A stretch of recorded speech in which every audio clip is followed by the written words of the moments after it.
Hey guys, it's Lady D, and in the last video, we discussed what was really going on with the northern houses, what the North actually remembers, and if there was a large-scale plot in the North going on to overthrow House Bolton. We discussed whether or not there would be individual factions or if the entire North was rising up at once, how widespread it was, and what they were about to do. Well, to give you an idea, the Umbers and the Manderleys have been building ships together, and they've joined forces, it seems. The boys outside of Winterfell may very well be the boys Manderley was recruiting, and if Umbers and Manderleys are colluding, then that means the Glovers are in on it. Robeck Glover knows of Manderley's opposition to House Frey and House Bolton. They have also worked together to get Mance, his spearwives, and possibly other wildlings into Winterfell. In addition, this Umber-Manderley matchup also gives them the support of House Locke and House Flint of Widow's Watch, as Lord Manderley noted. The Hornwoods, Tallhearts, and Serwins all lost men to Ramsay at the battle in the Wintertown. The Glovers, Mormonts, Clans, and Reeds have all seemingly taken part in activities that help recapture and stabilize the North, and the clans are fiercely loyal to the Starks. Let's take a look at some major house activity with special attention to the four houses that witnessed and House Reed, shall we? In order to fulfill Robb's last orders, they would need to take back Motte, free Deepwood Motte, free Winterfell, install a Stark Lord, and then make Jon King of the North. House Reed. House Reed was in the process of recapturing Motte when the rest of the northern houses showed up. They've most likely harbored Galbert Glover and Mage Mormont and the two junior she-bears, as well as the ships and men that she took with them. They have most likely harbored the Brotherhood with banners at some point. They are most likely protecting Ned's bones, and were enough of a threat that Roose traveled in a carriage with a decoy dressed in his armor. He's afraid of them. I submit that House Reed's actions do support Robb Stark's will. They sent Jojen and Mira, even though House Reed has no ravens. I think this is a signal that what House Reed is really loyal to, or is concerned about right now, is the threat beyond the wall, the real enemy, and possibly Euron Greyjoy. House Umber, building ships with the Manderleys, still, for over a year, wouldn't need this many ships, war galleys especially, to take back an inland castle and war against Roose Bolton.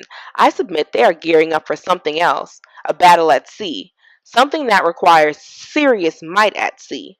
A gear up against Euron, perhaps? Working with Mance Rayder and Manderley on the Enter Winterfell scheme, White Harbor is the largest city in the north. If there were entertainers in the north, I would think the best place to find one would be White Harbor.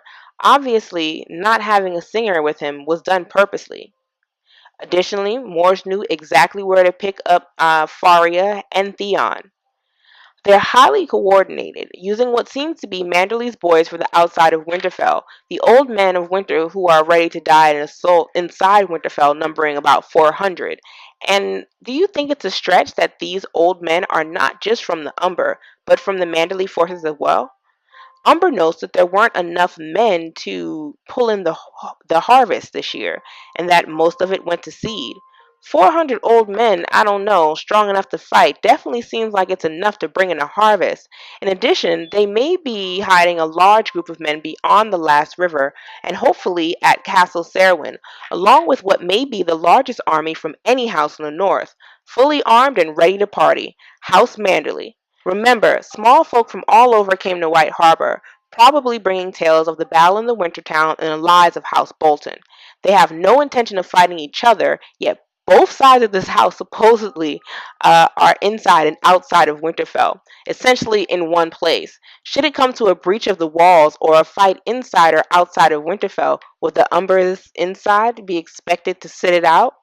Would the Umbers outside only kill people who weren't wearing their sigil? I doubt it. They openly support Stannis, one half of the house does, even though they have no reason to by Roose's standards, right? Why would you support Stannis, even half of you? I mean, realistically, the Umbers should be all on board with Roose Bolton because the Freys hold the Great John. Why would it be okay to even split your forces in half? Clearly, if they're fighting for the great John, they should be loyal to the Boltons, but I think it's pretty obviously that they're not. And they're not going to fake Bolton support and then turn like Serwyn, Tallheart, or Hornwood probably will. So I think the evidence there is the reason that they split their forces is because of the declaration. They do not want to be seen as a house that has lost honor since they did sign on to support the king in the north, and they knew that they needed to do that politically as a rallying point for those houses that are sworn to them. House Glover, working with Manderley and therefore House Umber and therefore the Wildlings. Three great houses are then working in concert plus the Wildlings, two of which have witnessed the will. Remember, Stark, Umber, Mormont, and Glover should be doing the most. So far, Umber and Glover are definitely in. They've joined Umber, yet their eldest male representative, Robet, is in White Harbor, or was and may now be somewhere else, instead of leading the clan sworn to his house or the few men that are left from House Glover to fight. Why hasn't he gone home? Why haven't we seen Robet anywhere else? Why isn't he leading his forces? Why isn't he concerned about Deepwood Motte? Why hasn't he come to fight? Sybil Locke Glover has been pulling a Sansa and praying for her children, though they're in no real serious danger. The Ironborn seem to be treating them well, with Asha fearing for the baby girl's health and leaving them in relatively friendly environments. I submit that Sybil Locke Glover has been communicating through the Wolfswood and via the mountain clans and House Mormont. In an attempt to stay on topic, we'll explore that a bit later. Lastly, they openly support Stannis. House Mormont openly supports Stannis and have slipped up so far to note that the king in the north is still a Stark and always will be, and that's all they'll ever recognize. When Stannis sent his letter to Bear Island, Alysanne wasn't there. Well, where was she? She should have been there, but she couldn't have been there. Otherwise, Lyanna would not have been able to send that letter. Where was she? Why wasn't she on Bear Island? Stannis sends this letter about 2 months before Alysanne retakes the shores west of Deepwood Motte, killing and capturing the Ironborn and on their ships. How convenient and very well planned. It's my belief that Alysanne was gathering strength from the mountain clans as she would have needed a significant force to overwhelm the Ironborn while on the ships, where they are strongest, as one may not have but they may not have this much strength after the Red Wedding. This would explain where Alysanne was, and it shouldn't have taken 2 months to go directly from Bear Island to the coast, right off the coast where Deepwood Motte is. Truly, it should have maybe taken, I don't know, a day by ship. It's not even that far, but 2 months. She clearly had to be doing something, and I think that something was gathering strength. Excuse me. Who could have told Ali about Stannis' plans? Alysanne is clearly working with the mountain clans, and this is probably how she heard about Stannis' movements. Also, there's this really interesting quote from the books. Is it possible that Ali was actually in control of the Force? Is it possible that this entire plan to take Deepwood Motte on that day and how to do it really was Ali's? Sure, Jon suggested it, but the logistics of the plan of taking Deepwood Motte, was it not Ali? I think it's time we give Ali Mormont some credit here. She clearly hatched this plan and was probably in command of the forces, hence the quote, little clues, little clues. Last but not least, we have House Stark. Lady Stoneheart has been working with the Brotherhood with banners, and is leading one faction of the group that has now seemingly split into two, because Lady Stoneheart has just gone mad and they have been no better than robber knights or the regular outlaws. However, I would argue this probably isn't true. Why not just leave Lady Stoneheart and be with the other Brotherhood crew? Why would Lamb and Thoros stay with the undead woman? Not to mention, the Brotherhood with banners post Stoneheart is accomplishing what looks like more targeted goals with the killings and frays of Lannisters, specifically, and they still have the help of small folk and whores definitely, and possibly some lords as well. Lady Stoneheart is not moving north, but instead is wreaking havoc in the Riverlands. But why? After going into the neck, she has seemingly turned around and come back out to go south, and she's staying there. In short, I submit that the Brotherhood with Banner's activities taking more than 3 days after the Red Wedding should all be considered as actions by Uncat to fulfill Robb's will. Lady Stoneheart is seemingly doing things in concert to bring about a Stark resurgence in the Riverlands as the Northerners work to take back the North. We'll get back to that in a follow-up video in the series about the wolfish hearts in the Riverlands craving the blood of the dragon. But for now, try to remember that the Blackfish is loose in the Riverlands and he would be aware of Robb's declaration, in addition to some other lords who may have been camped when they made the declaration. Bran Stark. He's been watching the goings-on in Winterfell and has even been reaching out to Theon. He's currently hanging out with Bloodraven inside of 2 of Stannis' ravens. I wonder what they'll be doing throughout the series, well, I guess throughout this next book, and I'm going to say that obviously it's going to be something that's going to contribute to Jon taking the throne and the North being stabilized and having a Stark back into Winterfell. So, to recap, the 4 northern houses that witnessed the will, Stark, Umber, Mormont, and Glover, should be actively trying to install Jon Snow as the King of the North, following the Red Wedding, and the evidence is there that at least 3 of these houses are indeed working in concert to support that goal.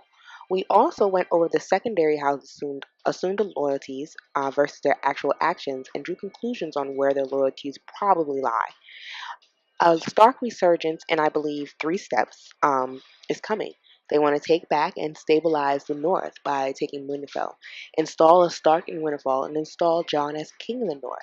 And they are doing this, I believe, to support Robb's will. All Northern witnesses in 3 of the 4 Northern houses that signed Umber, Mormont, Glover are in open rebellion against the Iron Throne and against Roose Bolton, supporting Stannis and by proxy a Stark in Winterfell and a Stark king in the North. So in an attempt to wrap this all up in a very nice package with a very nice bow, we're going to do a quick recap using the map. Manderley and Umber are working together. Umber is fully unified.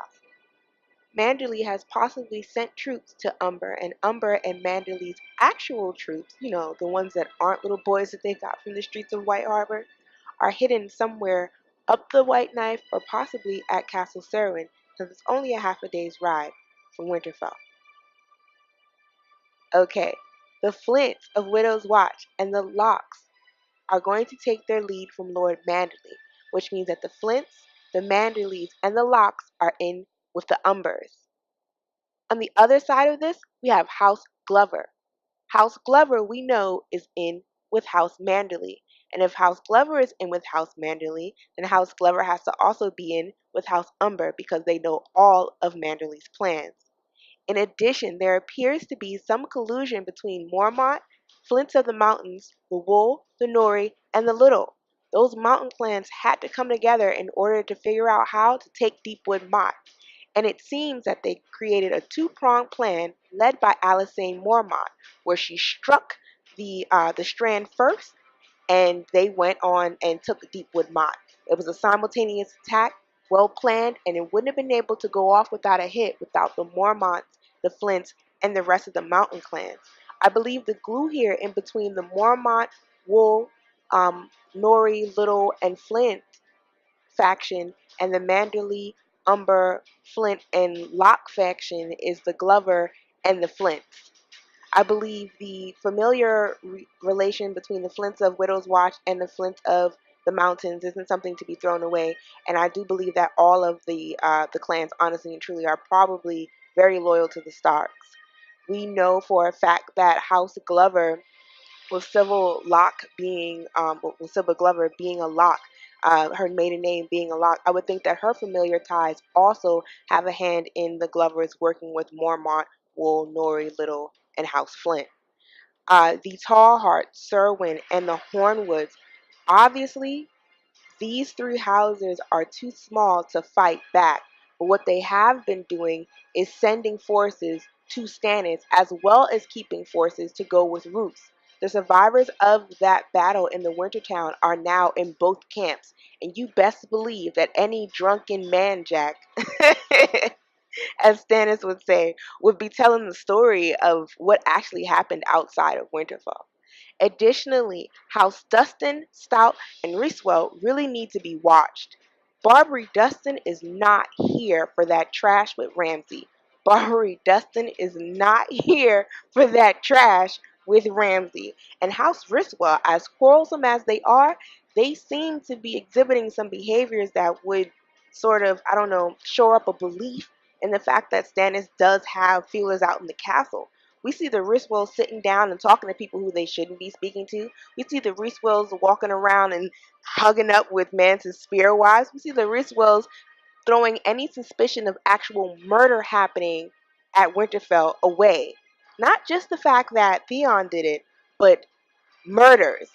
Literally being like, these are not murders. It's one thing to say that someone else did it, but I think it's a whole nother thing to say that these people weren't murdered, they just drunk. People just fall off of things when they're drunk, I guess.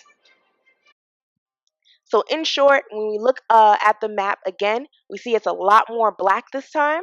Hopefully, in the second video, when we move, you guys will be able to get a little bit more insight into why I think there is some collusion happening from some third parties. Those third parties were going to be Tycho Nestoris, Stannis Baratheon, and Mance Raider. We're going to be talking about what they've been doing to help take back the In our North. next video, we'll talk about the situation inside and outside of Winterfell leading up to the battle at the Crofters' village, as well as the strange behavior of three important parties that are typically outside of the traditional politics of the North, and answer questions like who really killed Walder Frey, can you repo a kingdom, and who's the real enemy of the North. So as always, guys, thank you very much for taking the time to listen to this video. Please like, share, and subscribe if you enjoyed it. And feel free to put comments down at the bottom, even if you disagree. I love that stuff. Going back and forth is fun. And I actually plan on doing a Q&A with the Not So Silent Sisters on this series of videos. So please give us your questions. We'll collect them. And you'll know when the Q&A is happening because, of course, we'll post it at least a week in advance so that everybody has a chance to sort of see it and take part. And if not, you'll always be able to catch it here on YouTube because it's recorded. Thank you again very much. This is Lady D. I'm signing out.